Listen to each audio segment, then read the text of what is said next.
forms of media, there will be differing forms of opinion. Be it through games, movies, or TV shows, we will always find ways to criticize them for our own reasons. But even if this is true, we as consumers have come to accept that some games are just good.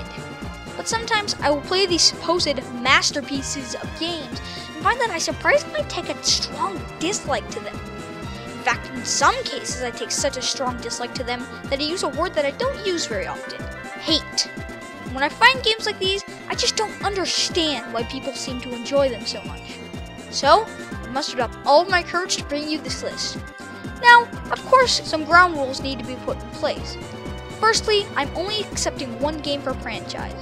Next, the games will be based on how much others love them and how much I seem to just hate them.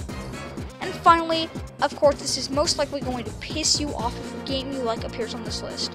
So, I would appreciate it if you would hold your torches and pitchforks while I explain why I hate these games, as I won't just be bitching about them. Alright, give me a second. And there!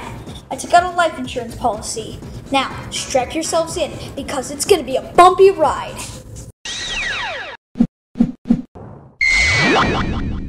A lot of you will probably be shocked to know this, but I am a huge fan of RPGs. Just the adventure as a whole of saving an entire land. It's mystifying. And what better series of RPGs are there than Final Fantasy? Well, it used to be anyway. But even through all the crap that Square has crapped out over the years, I can still go back to those old classics and have a fantastic time. Except for one classic. One that a whole lot of people seem to think is one of the best games in the universe. Final Fantasy VII.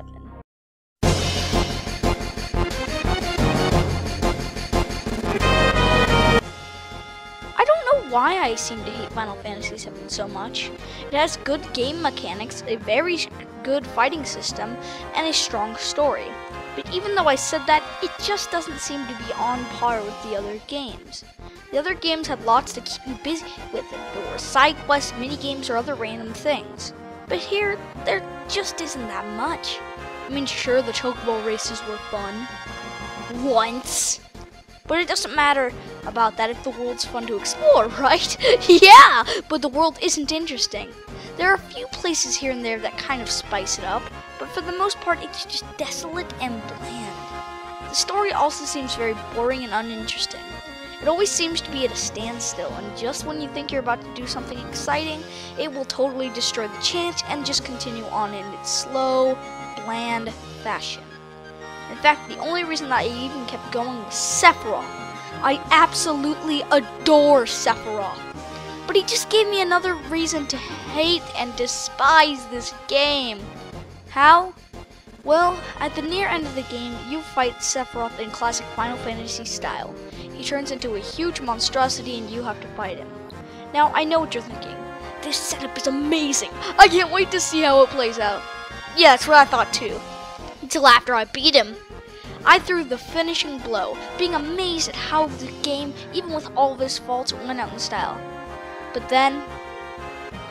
Yup! Just when you thought you finally beat the game, you have to fight another phase. And this wouldn't piss me off so much if he wasn't so weak. You defeat Sephiroth, one of the most powerful Final Fantasy, RPG villains of all time, with a single blow. Now, this would be normal considering the game gives you an Omni Slash to destroy him with, if that's what killed him in one blow. But no! Anything kills him in just one hit. And I'm saying, even if you used your weakest magic spell, he dies.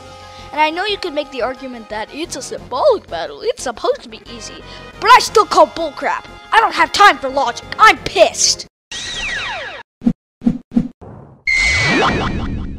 Now, if there's one game series that I can play all the time, having a great time along the way, it's Kirby. Killing cute, innocent forest animals and stealing their souls? That sounds like an amazing idea. Too bad they hadn't thought of that idea when they made Kirby's Dreamland.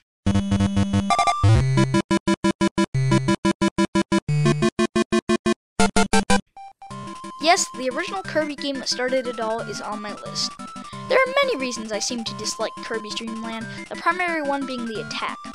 As I said before, the main goal in most Kirby games is to suck up your enemies and steal their abilities. But not here. Here, you can only spit them out. Yes, you heard me right. Kirby's most iconic ability, the thing he's most recognized for, is missing from this game. But I could look past that. Another reason I don't like this game is the fact that it's completely broken. Another one of Kirby's many recognizable abilities is his flying, floating, gliding thing. And while it is present, it sort of breaks the experience. How? Well, in other Kirby games, there are enemies all over the place, including in the air. This made it impossible to just fly over the level and made you actually have to play the game. However, here you can literally just fly over anything, not giving a single effort. So that makes the game incredibly short. But even if you don't do that, it's already short. Even if this is the Kirby norm, it isn't excusable. The bosses in this game are also incredibly easy. And even if there were easy bosses in other games in the series, they were at the beginning of the game. They gradually got harder over time. This game just seems to want to hold your hand instead. I mean, even the final boss isn't that threatening. Sure, it is a lot harder than the other ones, but that's not saying much. Game mechanics themselves also seem to be broken. It's all very floaty, and nothing seems to make sense. Let me give you an example. This game invented random tripping. I'll let that sink in. The thing that we all seem to hate and despise in Brawl was invented by this game. And it's a lot worse here considering this is a platformer. The locations you visit also seem to be very unimagined. Basically, it's all a repeat of a few backgrounds: space, forest, and cave. There were also a lot of branching paths, which at first I thought was cool, until I realized they led to dead ends.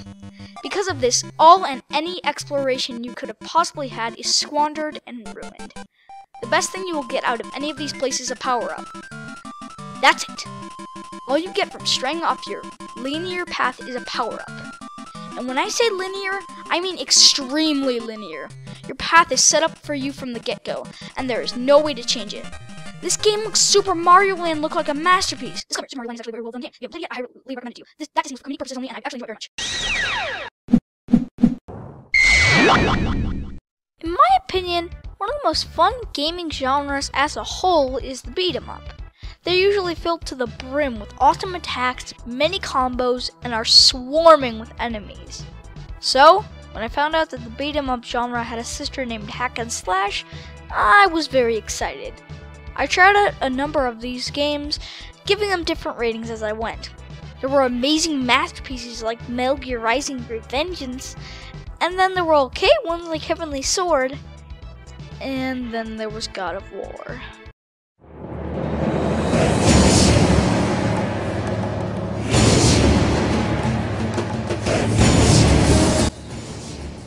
Oh boy, God of War.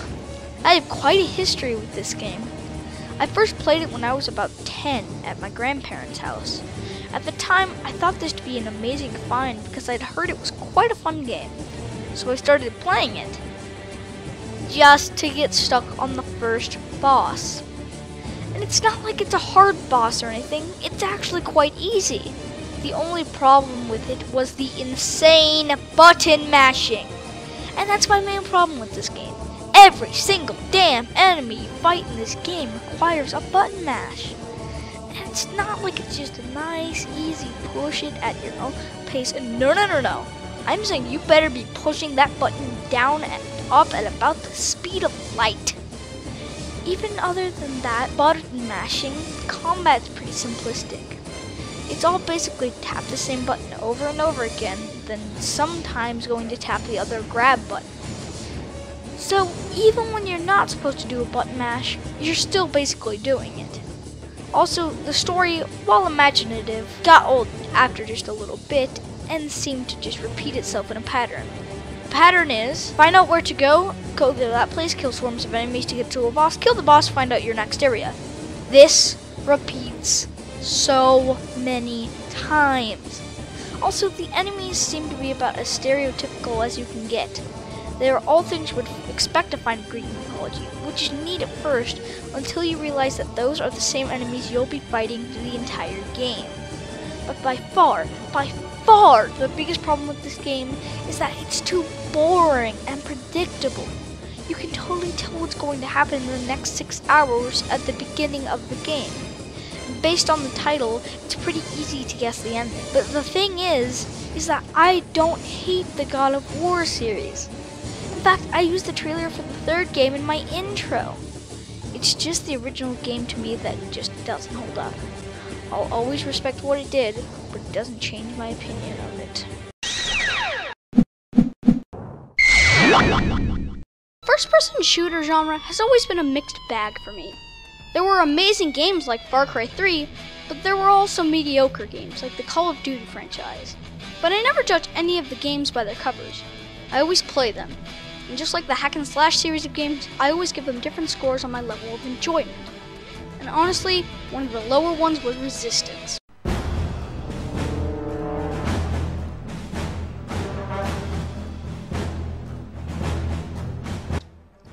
I don't get why people like this game.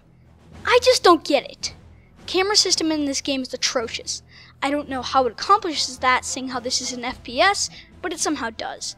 The camera control is always fighting with you, making it extremely hard to aim and hit anything. So, you're going to die a lot. Thus, we come to Resistance's next problem. The checkpoint system in the game is incredibly unforgiving, always bringing you back at a point way earlier in the mission. So, with those two things combined, it's a pretty unpleasant experience. Also, the character you're controlling in this game is very boring. He's lifeless, has no personality, and is very hard to care for. He also only cares about one person, himself. While playing as him, he will constantly put others in danger just for his benefit. Once again, the enemies are very stereotypical. It's an alien game, so what do you honestly expect? Pretty much giant insects with legs. But most people don't play first-person shooters for the story, but for the multiplayer. So how does that hold up? Not very much. It's pretty much a rehash of any Call of Duty's multiplayer, but less fun because it comes with the same camera and control issues. Also, unlike most multiplayers of this genre, you don't start out with a weapon. No. The weapons are spread out all over the map, free for you to find.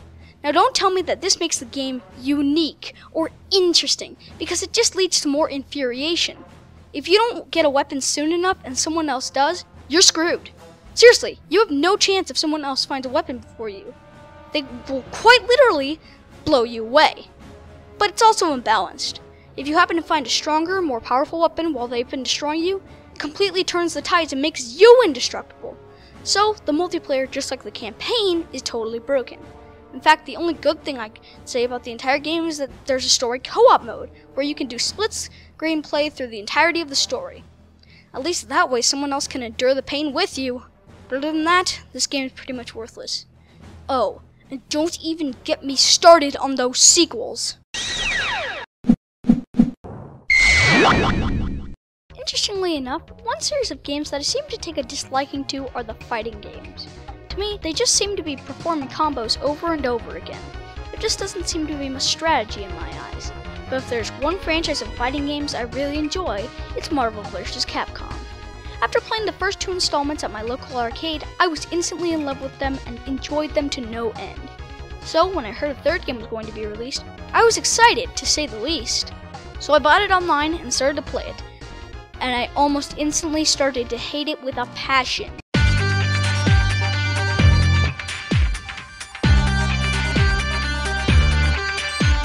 Let me just start off by saying this game is very good looking. The cartoon graphics are actually well done, and everything about them goes with the whole theme of the entire game. Now, let me try to think of something else that's good about the game. Nope! Can't think of one thing! This game is broken. Literally, almost everything in this game was designed wrong. The combat has no strategy whatsoever. It is completely just tapping one button, then the next, then going back to the original button. Also, while there are a few characters that I was excited to see in the game, most of them were okay at best. They all just seemed to be randomly chosen instead of listening to the fan favorite suggestions. The stages also seemed to be very boring and uninteresting. I mean, sure, some of them are fun to look at, but for the most part, they were just distracting. Now, onto my main gripe with the game, the online play. Similar to first-person shooters, most people do indeed buy these kinds of games for the multiplayer. And while the offline multiplayer is okay, it's the online multiplayer where things really take a turn for the worse. The multiplayer is very hard to work with.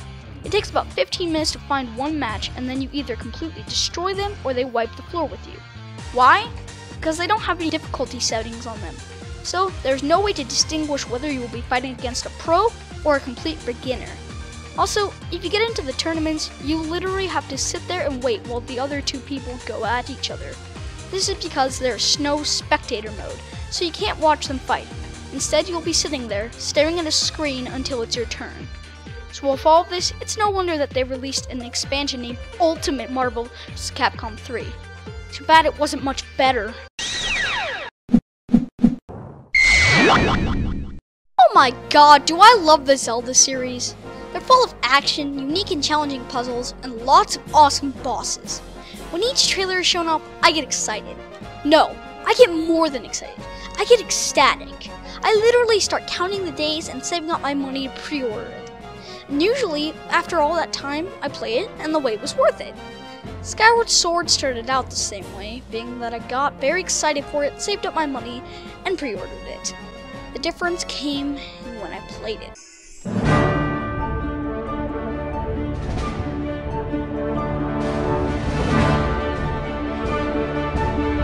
Skyward Sword in my eyes is very inferior to the rest of the series.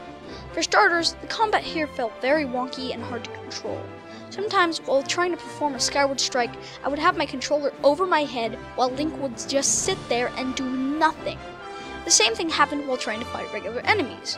When I was trying to make very precise attacks, Link would swing the sword the other way.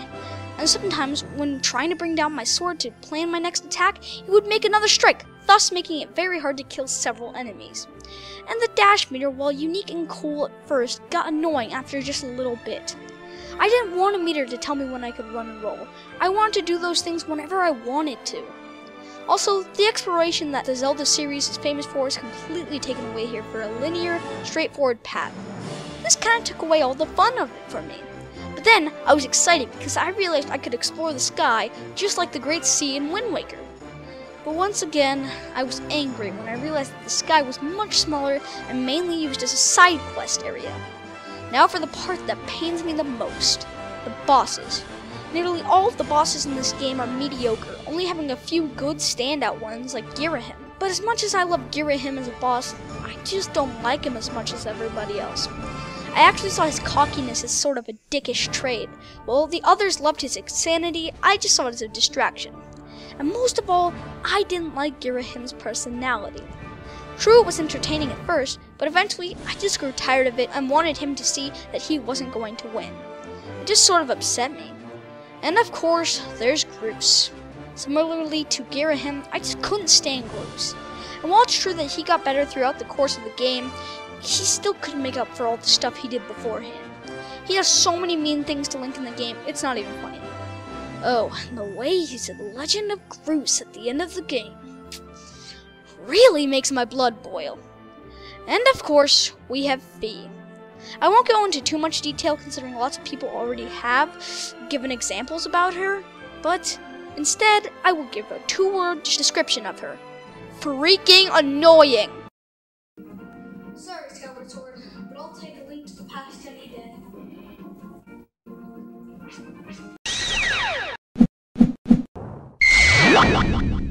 I think one of my favorite genres of gaming, bar none, is the free roamer. You're allowed to do anything, go anywhere, meet anyone. It's games like these where I can be seen spending much less time on the story and mostly just messing around. And the Grand Theft Auto series seems to be the shining example of this. Honestly, I would say that Grand Theft Auto is one of my favorite game series as a whole. Just the vastness of everything, so much fun. It's also an added plus there are lots of little things to keep you busy with. They are not exactly side quests per se, but more little activities to add to your long list of things to do. But through all of that fun, amazing content found inside them, there is still one game in the series that I cannot stand playing. Grand Theft Auto 4. Warning. As Logan said in his last countdown, most of the music in this series is copyrighted, so I'm using different music. I can quite clearly remember going through a stage where I played nothing but San Andreas. But at the time, I thought the graphics were quite dated and asked my friend if he knew any more recent entries in the series. His response was Grand Theft Auto 4. So, when I got home that day, I purchased it on Steam. My first indication that I wasn't going to like the game was the main character, Nico Bellic. For the majority of the game, Nico is an intolerable, mean-as-hell prick of a character. He will always do anything to get away, if it's being rude, hurting someone, or just doing things of that nature. Another indication was the city itself. While it is big, it's just very uninteresting and I didn't feel any need to explore it. But when I finally did, I was disappointed to see that most of the things that kept me busy in the previous games were gone. And the things that were still there were boring ones. Once again, it gave you another reason to not explore. And then comes GTA 4's biggest sin. Remember what the series is infamous for? Easter eggs! So to my dismay, there weren't many of them. And the ones that were there were just disgusting. Another thing that Rockstar took out were the many hidden cars that you could unlock. All of those funny, over-the-top vehicles have now been replaced with quite standard and unoriginal ones. The story is also very stupid. While it's true that most people don't play Grand Theft Auto for the story, Rockstar still makes the stories interesting in the other games, just in case they do. Here, though, it's mostly about Nico trying to fit in and help his cousin Roman. That's it! I mean, sure, you did get a few interesting plot points here and there, but for the most part, it's all very straightforward. You know, there's just one big problem with Grand Theft Auto 4. It's too boring! And that's exactly where it falls short. The non-boringness, and I know that's an old word, don't sue me, of everything is why we played Grand Theft Auto in the first place. So, when they ruined that, it kind of took away the whole point of the game. It's no lie that I love the Bioshock series. The eeriness of one, not knowing what was behind you. You could always look around and find something interesting. And then there was Bioshock Infinite, where the combat was taken to a whole new level in the skies and in the floating city. Then there was Bioshock 2.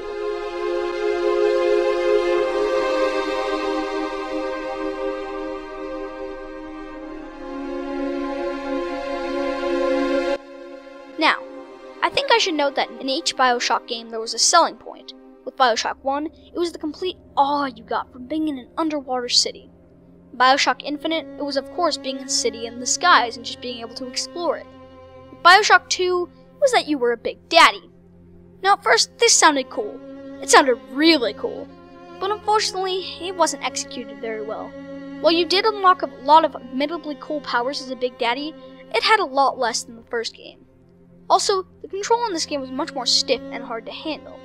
Now, you could say this was because they were trying to show the realism of controlling a giant machine, but that's not an excuse.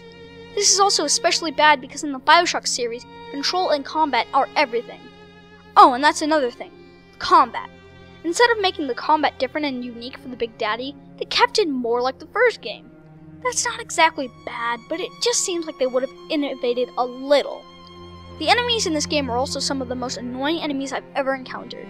The best examples of this are the Big Sisters. Remember how annoying the Big Daddies were in the original game? Imagine that times 10. The Big Sisters are way too smart for their own good, making them incredibly hard to kill while they're easily killing you. They're also one of the most strong enemies in the game. They know every trick you could possibly pull, while their patterns are very erratic. Also, the little sisters in the game are very hard to rescue. In the first game, you had to protect them, but they were competent and only a few enemies came. Here, however, the little sisters take the slowest time to get the plasma and are very stupid, while a barrage of enemies are coming running towards you. You know, that evil option is starting to sound real tempting. Also, while the story is kind of unique, it's been heavily dumbed down since the original. Here, it's very simple. You're a Big Daddy going to rescue his little sisters.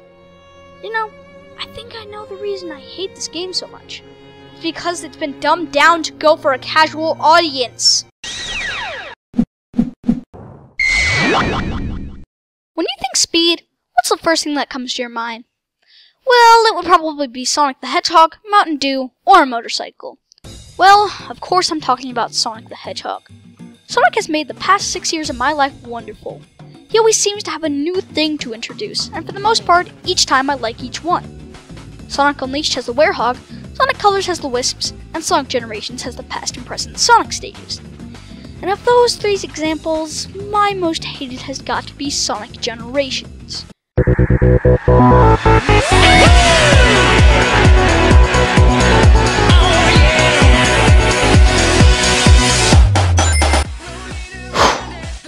Oh my god, do I hate this game. Everything in this game seems to be a gimmick to me. Even the fan favorite past and present Sonics to me is a gimmick.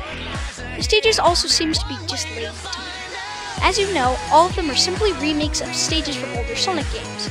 And while it is nice to see HD renditions of them, it just feels like they didn't try. The music, just like the stages, are also remixes. But once again, it feels extremely lazy. It doesn't matter if you're trying to bring back the old games into the new, you still have to make new stages and give effort. Oh, and the stages are also pretty monotonous and boring. For most Sonic games, in each stage I'll be saying things like, "Hell yeah, this is amazing!"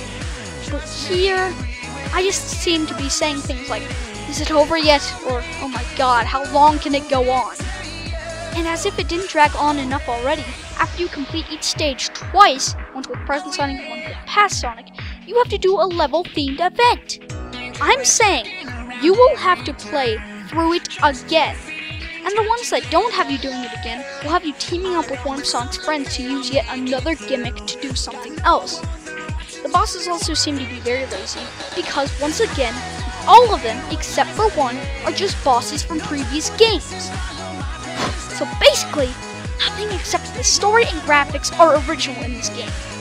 Everything was used at one point or another in a different Sonic game, and that's just too much for me.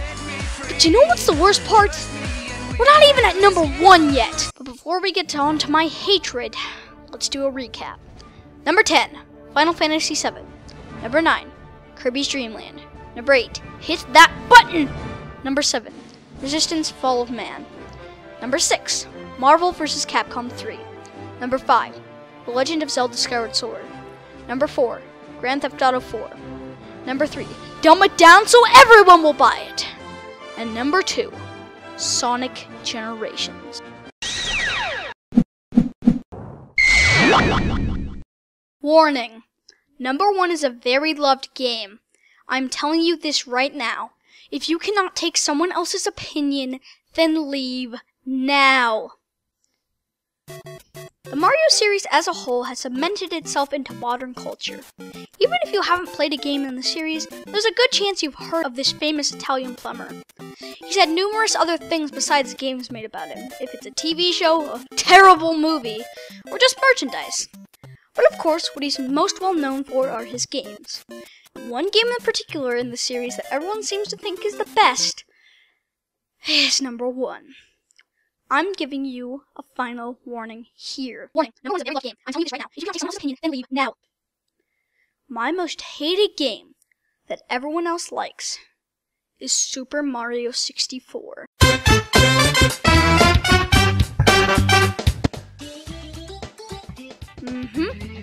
The most loved Mario game in the series is number 1.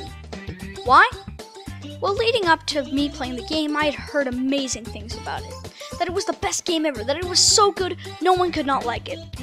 So I played it. But while I was playing it, I started to hate it very much indeed. The camera is very wonky in this game. You're constantly wrestling with it just trying to play. Also, the paintings didn't seem like a very cool idea to me.